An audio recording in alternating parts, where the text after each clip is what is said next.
Selamat pagi Sobat Ji, ketemu lagi di acara 12 Pas. Diskusi asik, berbagi pengalaman dan wawasan seputar pengelolaan sumber daya manusia.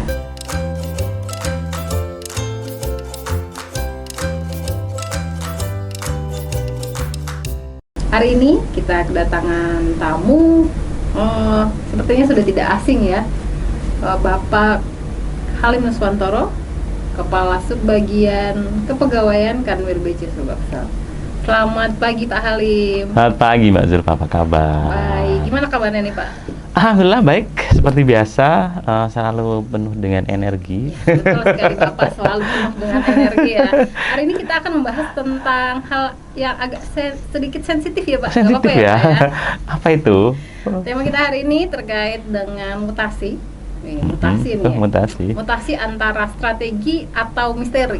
Aduh, yang misteri kayaknya itu ya, agak sedikit menantang ya. Benar sekali Oke. Pak. Baik, saya mungkin berangkat dari pertanyaan pertama terkait dengan filosofi dari mutasi itu sendiri. Kenapa sih harus ada yang namanya mutasi? Kenapa ya? Mutasi itu kan sebenarnya salah satu intervensi ya dalam pengelolaan SDM ya, Mbak Zulfa ya.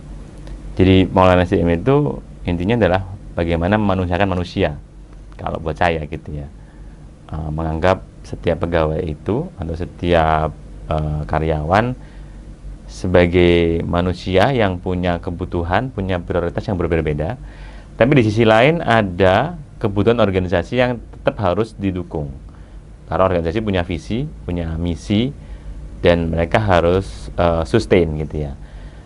Maka menyimbangkan ini perlu beberapa intervensi. Bisa melalui pengembangan kompetensi pegawai, kita ngerekrut dan kemudian memecat pegawai, exit strategi gitu ya, memberikan penghargaan atau memberikan hukuman disiplin misalnya gitu ya. Termasuk dengan memberikan exposure yang baru, yaitu tour of duty.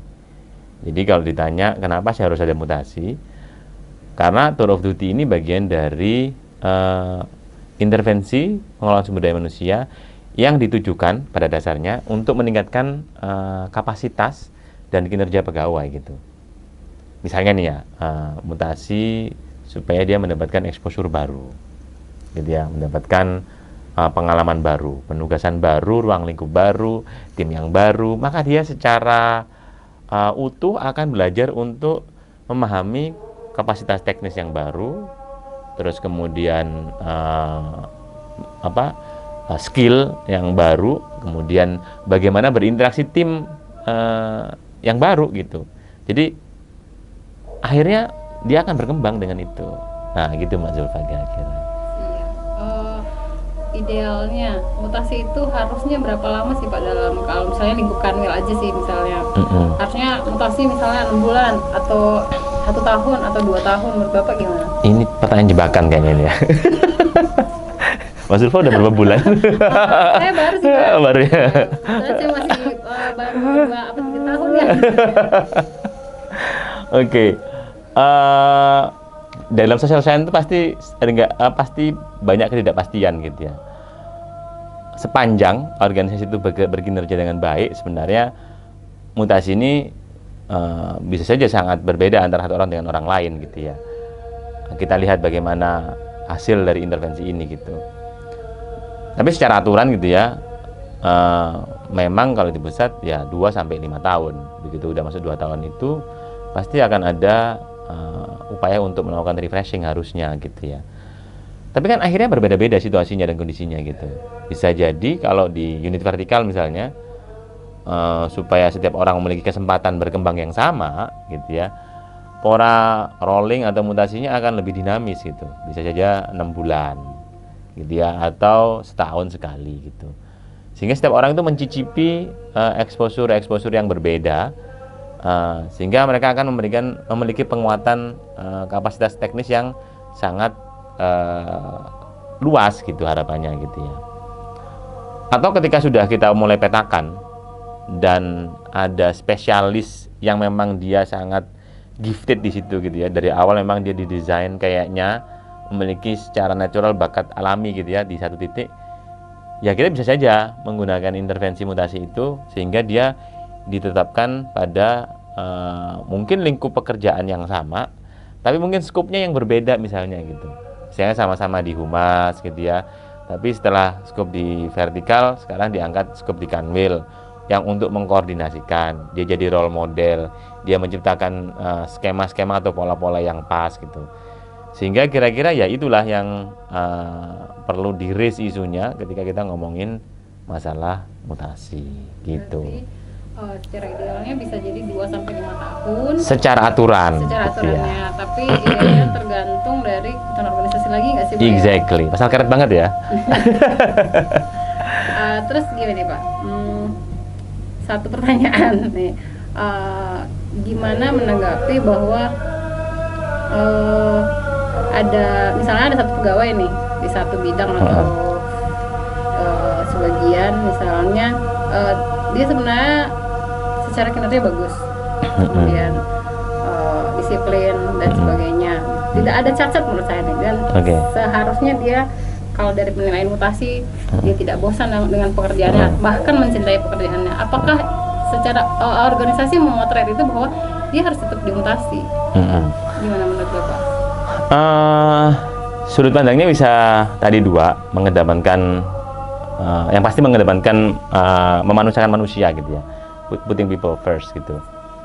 Tapi di sisi lain mungkin organisasi juga pengen menciptakan suatu skema gitu ya, supaya orang itu tidak hanya memiliki exposure pengetahuan yang monoton, sehingga pada satu titik ketika organisasi itu butuh fleksibilitas, organisasi itu memiliki talent-talent atau orang-orang pegawai-pegawai yang memiliki exposure yang cukup luas, sehingga cukup fleksibel bagi organisasi untuk melakukan pergantian pemain, intinya gitulah ya gitu ya. Nah sehingga kalau misalnya orang udah bagus nih kinerjanya oke, dia disiplin, jadi role model, ya bisa jadi itu tidak urgent untuk dilakukan mutasi dari sisi kepentingan yang bersangkutan. Tapi bagi di sisi kepentingan organisasi bisa jadi dia perlu diberikan exposure lebih, gitu ya, supaya organisasi punya spare tadi. Tapi dari sisi dia sendiri sebenarnya itu juga bagian dari pengembangan karir dia, pengembangan kompetensi dia gitu. Supaya dia misalnya kalau sudah pada posisi yang cukup tinggi, udah menuju ke leadership gitu ya, maka dia juga bisa punya pandangan yang lebih komprehensif, tidak hanya dari satu unit kerja atau satu jenis pekerjaan. Oleh karena itu mutasi, rolling atau tour of duty itu menjadi cukup penting dalam pengelolaan SDM gitu Mbak Zulfa kira-kira. Ada lagi nih Pak. Apa itu? Terkait mutasi ini masih ada tanggapan bahwa di Kanwil aja nih ya Pak. Yeah. Misalnya Malili itu kan salah satu daerah remote ya. Jadi ketika ada orang yang dimutasi ke Malili, itu dianggap bahwa dia mendapatkan hukuman atau pembinaan dari Kanwil. Bagaimana menghapus stigma seseorang bahwa dimutasi itu sebenarnya bukan cuma bentuk hukuman atau pembinaan, tetapi ada kebutuhan organisasi di dalamnya. Gimana Pak? Oke, itu contoh yang cukup ekstrim ya Malili. Mohon izin ya Pak Firman ya. Karena sering disuarakan oleh teman-teman Malili gitu. Kita jangan jadi tempat hukuman gitu. Mungkin bahkan ada juga yang tidak harus jauh-jauh ke Malili, yang pindah keluar bidang pun atau keluar bagian pun menganggap itu sebagai suatu hukuman. Saya salah apa kok saya dikeluarkan dari unit kerja itu gitu ya. Karena ya itu persepsi individu tadi gitu, bahwa kalau dia merasa nggak mau melakukan hal yang buruk, kenapa saya harus dikeluarkan dari tim ini gitu, kan saya udah nyaman gitu. Nah tadi makanya perlu komunikasi gitu. Jadi mutasi ini bagian dari memperkaya wawasan, memperkaya exposure setiap pegawai supaya pemahamannya lebih luas. Karena di Bejuga ini kan spektrum pekerjaannya sangat bervariasi nih. Dari yang sangat teknis, engage dengan orang lain, stakeholder eksternal, sampai dengan yang sifatnya sangat back office gitu ya, sangat administratif gitu. Setiap orang pasti punya talent yang berbeda-beda, tapi dengan pemetaan yang bagus harusnya itu bisa terpotret, sehingga minimal kita bisa arahkan yang mana yang harusnya menjadi unggulan dia. Apakah kita mau spesialis atau enggak? Atau kalau ada orang yang misalnya dia itu sebenarnya bisa beradaptasi dengan cepat di segala bidang, ya mungkin dia akhirnya pendekatannya bukan lagi spesialis, tapi lebih generalis dan didorong memiliki kemampuan leadership yang cukup tinggi di situ gitu ya. Jadi kembali kalau masalah stigma ini kan sebenarnya kadang-kadang kekhawatiran setiap orang saja gitu. Iya sih, Pak. Atau Kan banyak. kadang-kadang misalnya kita dipindahin ke Malang itu kayak, "Duh, saya Iya. salah apa nih? Kenapa dipindahinnya sampai ke tempat remote gitu?" Iya. Misalnya Zulfa dipindahkan ke Surabaya itu merasa dihukum nggak ya? Sudut pandang saya sih. Ya itu makanya, exactly. Oleh karena itu, ini saat ini di Sulbaksel misalnya kita sedang dalam proses untuk menciptakan pola mutasi internal. Harapannya dengan pola mutasi internal ini jelas kriterianya, jelas terminnya, sehingga setiap orang itu bisa ada keterprediksian dalam melihat kapan saya harus siap-siap untuk dimutasi. Sehingga mutasi itu sebagai sebuah keniscayaan yang setiap orang pasti akan secara fair mendapatkan gilirannya gitu. Mendapatkan giliran untuk mendapatkan exposure baru. Jadi persepsinya jangan sampai saya dihukum nih gitu, enggak gitu. Nah, dengan pemetaan yang bagus juga, ketika sudah punya pemetaan yang bagus, kita ini mencoba untuk memastikan setiap unit kerja itu proporsi antara pastilah dalam setiap organisasi itu ada orang yang troublemaker, ada yang orang yang ideal, ada yang luar biasa gitu. Proporsinya ini semua seimbang gitu. Misalnya kalau di kantor yang jumlah pegawainya 100, kita pakai proporsi 15%, 10% sangat bagus, 80% mediocre gitu ya, sisanya 10% sangat buruk gitu. Nah, setiap unit kerja sesuai dengan jumlah kerjanya akan memiliki proporsi seperti itu, sehingga setiap unit kerja juga memiliki tanggung jawab yang sama, sehingga nggak ada tuh namanya dipindahkan ke sana itu sebuah hukuman atau dipindahkan ke sini sebuah hukuman. Yang pasti kembali lagi adalah meluruskan apa istilahnya, persepsi. Iya, benar. Bahwa mutasi itu adalah bagian dari strategi organisasi untuk mengembangkan kompetensi setiap pegawai. Tapi agak aneh kalau misalnya ini tinggal setahun mau pensiun dikasih exposure kemana gitu ya. Nah ini jadi pertanyaan, ini kenapa butuh exposure lagi kan gitu ya. Asal yang bersangkutan sebenarnya sudah optimal kinerjanya ya, kenapa harus dipindah dan sebagainya gitu. Jadi tapi akan muncul debat seperti itu, Pak Zulfa. Nah, karena ini menyangkut aspirasi pegawai juga. Kemudian bisa jadi karena misalnya home base-nya di sini, dia kalau di jauh merasa dihukum gitu. Padahal nggak juga gitu ya. Karena juga dari awal kita sudah komit untuk bisa atau mau ditempatkan di mana saja, bagian dari kontrak kita ke negara. Tapi memang idealnya gitu ya, kita mencoba untuk mewujudkan pola mutasi yang mengedepankan aspirasi pegawai, atau setidaknya menyeimbangkan apa yang menjadi aspirasi pegawai dengan kebutuhan organisasi. Gitu, menurut Bapak di Kanwil Bea Cukai Sulbaksel sendiri, pola mutasi itu sebenarnya sudah ideal apa belum? Sudah ideal atau belum itu menjadi cukup bias kalau saya yang jawab gitu ya. Tapi kalau dari survei yang sudah dilakukan gitu ya, mutasi itu selalu mendapatkan indeks persepsi yang paling rendah dibanding yang lainnya. Jadi ya kita pasti nggak bisa memuaskan setiap orang gitu ya. Tapi harapannya ketika kita merilis nanti sebuah regulasi mengenai pola mutasi internal di Sulbaksel gitu, setiap orang itu sudah paham bahwa mereka akan tiba waktunya harus rolling, harus berpindah tempat kerja, harus menambah exposure baru, bertemu dengan tim yang baru, atasan yang baru dan sebagainya gitu ya. Sehingga harapannya mereka lebih berkembang gitu. Kalau di situ-situ aja ya akhirnya organisasi ya di situ-situ aja gitu. Gimana kita mau expect suatu hal yang luar biasa ketika pendengaran kita ya gitu-gitu aja gitu. Itu kira-kira Mbak Zulfa. Iya. Berarti udah ada regulasinya ya Pak mengatur tentang mutasi internal atau sementara digodok? Belum. Jadi sementara digodok, masih tahap penyusunan, mungkin juga akan melibatkan pegawai dan pejabat atau unit kerja lah secara umum gitu ya. Apa sih yang sebenarnya menjadi kegelisahan teman-teman terkait dengan mutasi. Dan ini memang kita ada keterbatasan karena kita di Kanwil, maka keterbatasan terkait dengan siapa yang bisa kita mutasi, yaitu di level pelaksana saja gitu Mbak Zulfa. Iya, menarik sekali ya perbincangan tentang mutasi hari ini. Satu pertanyaan terakhir mungkin ya Pak. Iya. Nih, pertanyaan template Yeah, ya yeah. Pak untuk di 12 pas.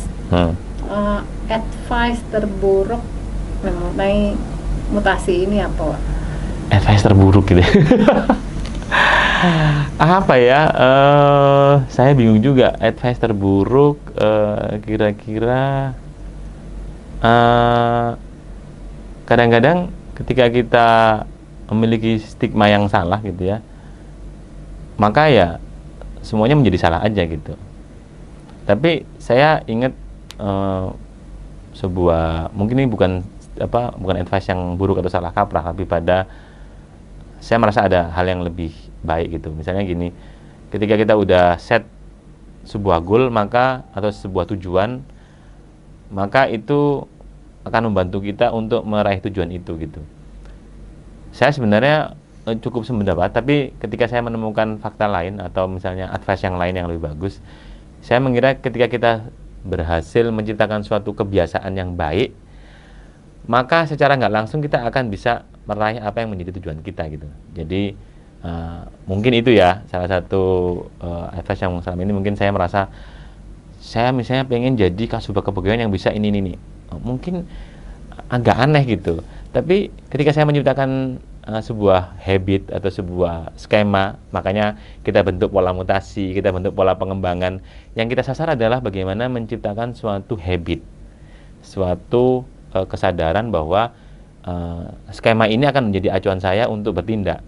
Apapun outcome-nya, apapun output-nya, harapannya baik gitu. Gitu kan? Kalau saya konsisten melakukan ini dengan baik, berkesinambungan, maka ini akan menjadi baik. Jadi lebih pada itu mungkin Mbak Zulfa. Iya. Kalau advice terbaiknya ya? Advice terbaik itu saya rasa ada satu advice yang saya selalu ingat itu, ini bukan masalah berapa kali kita jatuh, tapi lebih pada ketika kita jatuh kita mau bangun nggak. Jadi kalaupun misalnya nih ketika mutasi kita merasa aduh saya ini kena hukuman dan sebagainya, harusnya diluruskan gitu ya harus bisa bangkit gitu. Ya mau apa lagi gitu. Ya itu ada satu hal yang harus kita lakukan karena kita sudah berkontrak dengan negara, sehingga mau nggak mau kita harus bangkit dan melakukan yang terbaik gitu. Kan mau nggak mau itu tetap harus dijalani. Nah daripada kita menggerutu ya kita harus bisa itu. Jadi itu bukan masalah berapa kali kita jatuh. Sekali kita jatuh tapi kalau bisa bangkit ya kita tetap di bawah gitu. Tapi kalau 10 kali kita jatuh tapi 10 kali kita bangkit, nah kita akan tetap bisa perform dengan baik. Nah mungkin itu Mbak Zulfa. Siap, terima kasih banyak waktunya Pak Halim. Oke. Terima kasih teman-teman, hari ini menarik sekali ya pembahasannya tentang mutasi. Jadi buat teman-teman nih jangan salah kaprah lagi, mutasi bukan tentang hukuman, tapi ada kepentingan organisasi, kemudian ada pengembangan diri buat rekan-rekan. Jadi mutasi bukan semata-mata untuk hukuman ataupun semacam sebuah misteri yang nggak pernah itu ya. Benar. Yang selalu distigmakan hal yang negatif gitu ya.